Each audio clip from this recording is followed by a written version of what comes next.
Morning, everyone.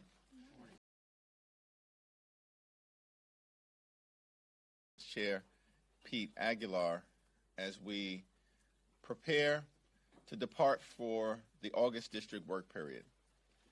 The Trump administration and House Republicans have been a complete and total failure.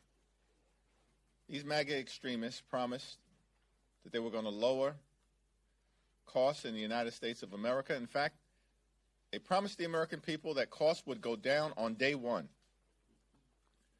But costs haven't gone down. They are on the way up. Inflation is up. It's the quality of life of everyday Americans that is deteriorating. And Donald Trump and House Republicans are making things worse. The one big ugly bill will rip away health care from millions of Americans. Hospitals will close. Nursing homes will shut down. Community-based health clinics will be unable to operate. And as a result of the inability of everyday Americans to get the medical care that they need, people will die. This is a direct result of action taken by Donald Trump and House Republicans connected to the one big ugly bill. It's extraordinary that as we prepare to leave for the August district work period, what House Republicans can point to is a toxic and extreme Republican budget that will cause millions of Americans to be broke, sick, and hungry. That's the legislative accomplishment of House Republicans. And all of this was done to reward billionaires with massive tax breaks. The one big ugly bill is deeply unpopular. Donald Trump is deeply unpopular. And House Republicans haven't done a damn thing to make life more affordable for the American people. During the August district work period, House Democrats will hold events all across the country talking about our efforts to build an affordable economy that lowers the high cost of living in the United States of America, to protect the health care of the American people, and to combat the culture of corruption that exists in this town that undermines the ability to have a government of the people, by the people, and for the people. We're looking forward to holding town hall meetings across the country at the same time that Republicans will continue to run away from town hall meetings. But we will fill the void that they are leaving and engage aggressively with the American people, all in service of building a country where everyone can experience the American dream. It's now my honor to yield to our whip, the Honorable Catherine Clark. Thank you, Mr. Leader. I am deeply grateful for your leadership over these last 6 chaotic months. And what a fitting end to these 6 months of Republican control in Washington. Instead of doing their jobs, instead of standing up for kids, for families, instead of standing on the side of transparency and accountability, Republicans are running away, all to avoid the release of the Epstein client list, all to cover up for pedophiles. In this hollowed-out version of the Republican Party, they knock down people who work hard for a living. Their signature bill, the big ugly bill, kicked 15 million Americans off their health insurance, takes food from 16 million kids, raises energy bills, shuts down hospitals, denies veterans their benefits. They run up the debt to give tax breaks to billionaires, and they run out of town to hide sex crimes for the rich and famous. Well, Americans are sick of a system that looks at people who follow the rules and actually work for a living and puts them last. Right now, 60% of American households say they can't afford the basics. Most parents, 54%, say they will have to skip on groceries to afford school supplies this fall. You deserve better. Your family deserves better. And over the next 6 weeks, House Democrats will fan out across the country, listening to our neighbors, listening to our constituents. And we are going to make sure that Americans know it does not have to be this way. We can fight corruption. We can lower the cost of childcare. We can make healthcare and housing more affordable. We can build an economy that rewards the people who make it run, not the corporations who exploit them. We can have a Congress that prioritizes kids and families. This is the wealthiest nation in the history of the world. There is enough for everybody, not just to get by, but get ahead. If we give the American people the fair shot at success that they deserve. And there is no one who we'd rather be in this fight with, giving people the fair shot, making an affordable economy in this country, than our chairman, Pete Aguilar. Thank you, Whip Clark, Leader Jeffries, for your friendship, but for your leadership of this Democratic caucus as well. This Republican majority is nothing short of a disgrace. They've spent the last 6 months lining the pockets of billionaires and wealthy corporations who are already raking in record profits. They prevented Democrats from rolling back reckless tariffs that are driving the price increases that we see under Donald Trump's watch. They're closing nursing homes, forcing grandma and grandpa to fend for themselves while making the purchase of a new private jet fully tax deductible. It's just cartoonish levels of corruption. Rural hospitals are already closing down because Republicans pushed through the largest cut to Medicaid in the history of the country. They've completely broken the bipartisan appropriations process and are leading us toward a government shutdown that will hurt hardworking Americans. We were elected by our constituents to solve problems and to get things done. But at every turn, the Republicans are choosing partisanship and division and chaos. Now they're fighting amongst themselves about how they should hide President Trump's involvement in the Epstein files.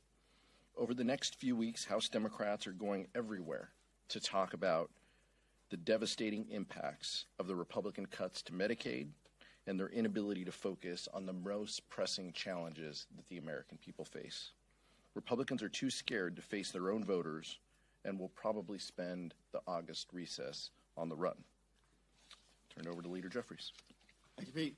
Questions? Good morning. Senate Republicans seem to be torn about staying in session, about new nominees, and also going back to sell the big, beautiful bill from their perspective. Would it help Democrats if they were to stay in session so they couldn't sell and market that piece of legislation? That's a decision for the Senate Republicans to make, as Chair Aguilar just indicated, as Catherine Clark has indicated. Republicans are on the run. They have nothing good to sell to the American people. The one big ugly bill hurts everyday Americans to reward billionaires and wealthy corporations with massive tax breaks. It is deeply unpopular. And that is why it's our expectation that during the August district work period, you're going to see House Republicans and Senate Republicans running away from the American people because they are running scared. Last row. When you come back in September, you're going to have the shutdown fight. That'll consume most of the oxygen here. You said earlier in the week that if it's a partisan Republican bill, House Democrats will be united against it. You didn't mention the Senate. Do you have faith that Chuck Schumer and Senate Democrats will hold the line given that they did not do so in March? We had a very productive meeting with Senate Democrats yesterday, and I'm confident that the only path forward is for Republicans to work with Democrats to pass an appropriations bill that meets the needs of the American people in terms of their health, their safety, and their economic well-being. A partisan spending bill is dead on arrival. Catherine, Pete? These are our two appropriators here. Listen, the House Republicans and the Senate Republicans have a choice to make. It doesn't matter whether they in the Senate stay in session or go home. They cannot hide from the destruction that they have caused. We are looking at, with this largest cut to Medicaid in our country's history, not only will it have an impact on people who get their insurance through Medicaid, which is 40% of the children in this country, but there are now estimates that it will cause a almost 70% rise in insurance premiums for a family of four that makes $90,000. 70% increase in insurance? As the leader said, this was an administration that promised to lower costs on day one, and they cannot get away from the fact that they have made a terrible deal that goes against families in this country. And so we are going to be out there over the next 6 weeks, not only putting forth the high contrast of the disaster they are bringing down on family budgets across this country, but what we can do together to change the system so that it isn't rigged against families who work for a living, the 99.9% of us who don't benefit under the big ugly bill. Mike, I think the question for Republicans here in Washington, D.C. is, what's your plan? You control everything, the House, the Senate, and the presidency. What's your strategy? Right now, they can't even agree amongst themselves. Senate is marking up to one set of numbers different than the president's budget request. The House is completely, out in right field doing their own thing, with marking up bills that have no basis, will be no basis for law. Just, twiddling thumbs, wasting time. Tom Cole and Speaker Johnson have no path and no plan to meaningfully pass bills with bipartisan support. So if that continues to be their posture, then we're in for a long September. Our hope is that Republicans work with us in a bipartisan way, as we have always done, to fund government. Unless and until that happens, we're going to be in the same spot. We hope that that they don't listen to Russ Vought and tune out bipartisanship. We think that there should be more bipartisanship.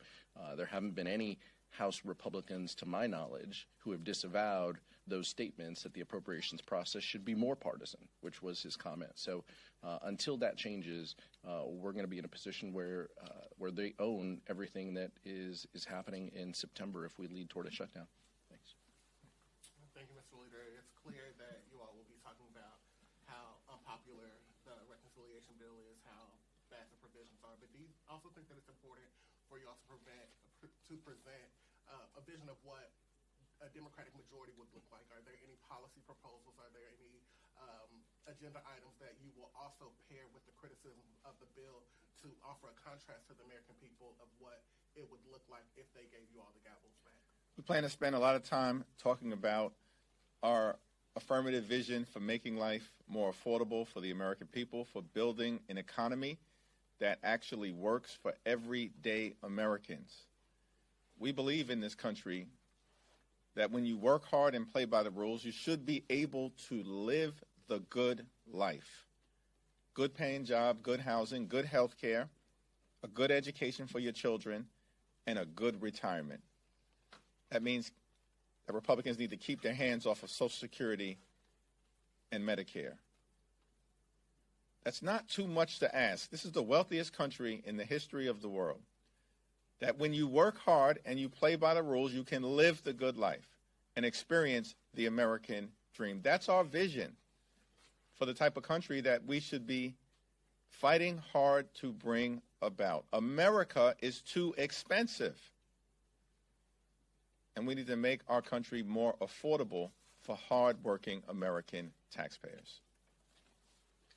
Mr. Leader, what concern do you have that the conversation about Jeffrey Epstein, which has really dominated the Hill for the last 2 weeks, might overtake the messaging that you all are attempting to bring about the effects this bill would have on the American people? I mean, already we saw today, you were all talking about going out and talking to the American public, but at the same time, Congresswoman Clark made sure to start her remarks with conversation about Jeffrey Epstein. How do you balance that messaging? Well, I'll yield to Whip Clark and Chair Aguilar, but the reality is that it's all connected from the standpoint of Donald Trump, his administration, and House Republicans have delivered nothing more than a government of the billionaires, by the billionaires, and for the billionaires. They've passed massive tax breaks for their billionaire donors. And in the context of this Jeffrey Epstein scandal and their refusal to share information to the American people, despite promising to do so, one must ponder the question, what are they hiding from the American people, and what billionaires, what well-connected donors, what elite people are they trying to protect? Why haven't Republicans released the Epstein files to the American people? It's reasonable to conclude that Republicans are continuing to protect the lifestyles of the rich and shameless, even if that includes pedophiles. That's a conclusion that if this continues, one may necessarily be compelled to reach. So it's all connected. Democrats are fighting to make life more affordable for the American people, to improve the quality of life for working families, middle-class folks, all those who aspire to be part of the middle class, hardworking American families, older Americans, our veterans, our families, the men and women of organized labor. This is what drives Democrats. But Republicans are focused on their billionaire donors. That was the centerpiece of the one big ugly bill, and it's what explains Republican refusal to release the Epstein files. Catherine? Yeah, I started my comments with that today because that is why they're running home today, because they don't want to answer a fundamental question that their own base is asking them. You promised us transparency around these files. Now you are hiding them. And it all relates back to the same thing. Everything that House Republicans have done, everything this administration has done since Donald Trump took office is in defense of the elites. And who is paying the price for it? Whether it's with soaring debt, soaring insurance costs, denial of veterans' benefits, taking away food, school lunch programs, food Meals on Wheels for our seniors. It's the American people. So the jig is up here, and this case, the Epstein case, has helped their own base see what's going on, that this is a con job, that they were never the center of the work that they are going to do here. If you don't already have a lot of wealth and power, you are not getting any attention from this Republican Party. And they will sacrifice the working people of this country for the benefit of the billionaire class. They've done it in their big ugly bill, and now they're doing it by running and hiding from their own campaign process, a promise to reveal these files. That's why we are in the situation that we are in today. They are literally running away from the needs of the American people in order to protect the very wealthy. Kevin? If I can get two things here. One, your reaction to Mike Lawler deciding to stay in Congress as opposed to the governor's race. Does that complicate New York 17? And as I looked back at your 100-day remarks, you promised a blueprint over the next 100 days as to what your agenda is. Is that going to be a single document? Have we seen that yet? What's that look like? We look forward to sharing those ideas with the American people, consistent with what I've talked about in terms of our focus on making life more affordable for everyday Americans and driving down the high cost of living, protecting their health care and Social Security and the things that matter, and strengthening those things as we move forward. And we'll have a lot more to say about the actions that we would take as soon as we have the opportunity to govern in the majority around health care. We have a Medicaid and Medicare Matters Day of Action on July 30th, the 60th birthday of Medicare and Medicaid. We have a Social Security Day of Action on August 14th, the 90th birthday of Social Security, and we'll have a lot to say about our efforts to protect and strengthen Social Security. And then the following week, we have a Cost of Living Week of Action, where we'll focus on what we as Democrats would do to make life more affordable for the American people, and the fact that Republicans are actually making life more expensive. Health care will be more expensive for everyday Americans if you are able to have health care. Millions of people will be without health care. Tens of millions more are going to pay higher health care premiums, copays, and deductibles because of steps that the Republicans have taken in connection with the one big ugly bill. Utility costs are going up for the American people. All across America, because of steps taken that are toxic and extreme in nature by Republicans in connection with the one big ugly bill. The cost of groceries and goods is going up because of Donald Trump's reckless and random tariff policy that is imposing thousands of dollars of additional costs on the American people, and that will continue. So there is a lot to talk about during the August district work period, and we will draw a clear contrast between our vision related to building an affordable economy and the Republican efforts to hurt everyday Americans while rewarding billionaires and wealthy corporations. Yeah, well, and I'll let Democrats in New York and California flipped 7 seats in the last cycle. 4 of those were in New York. We plan on flipping the 5th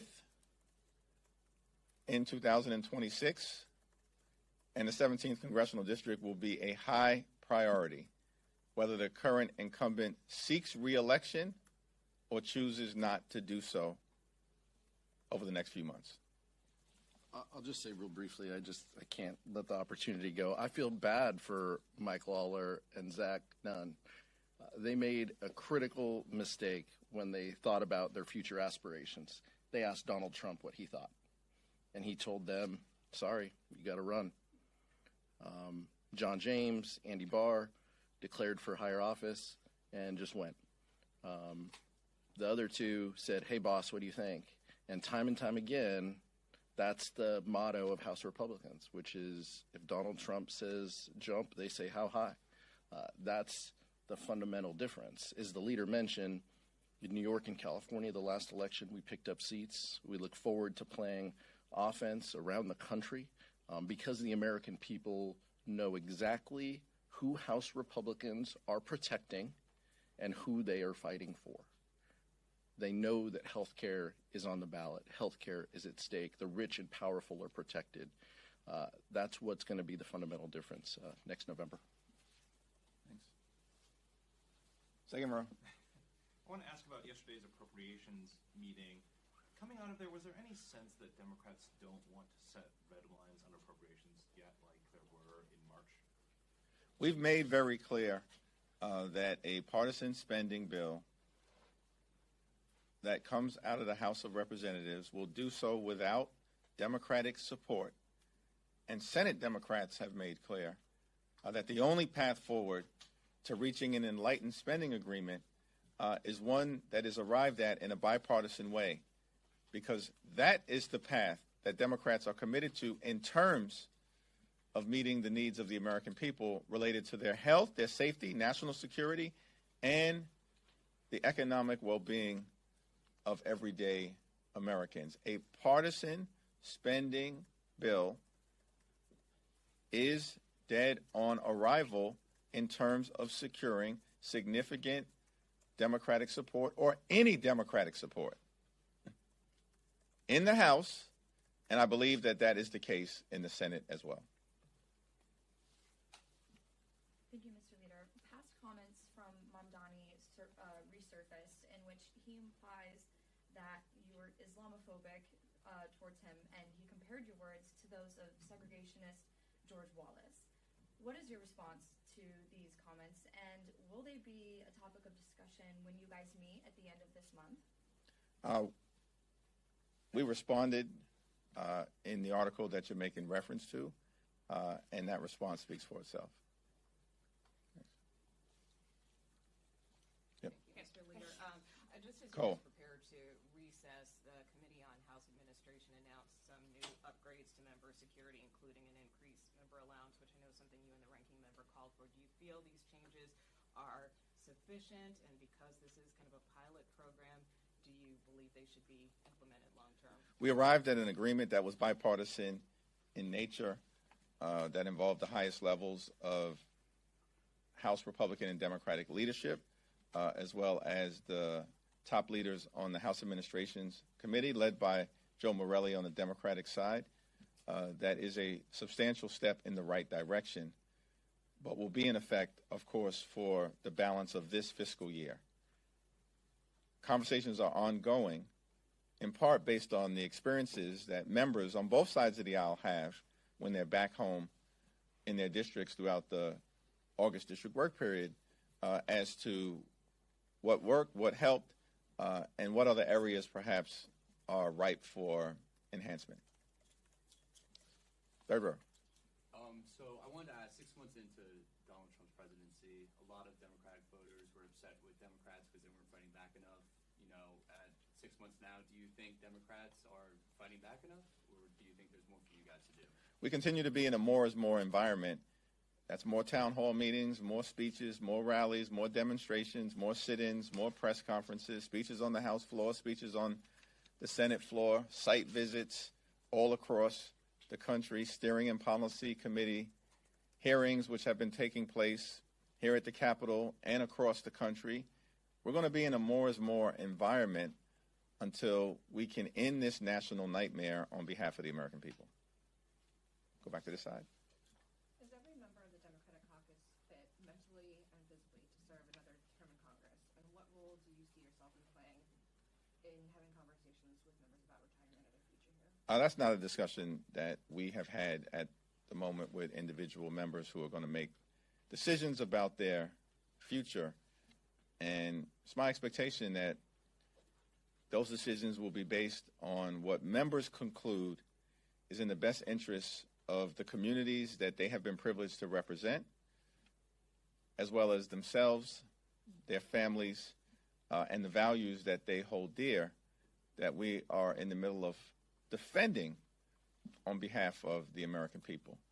What is interesting to me, as Chair Aguilar indicated, is that Republicans clearly are running scared.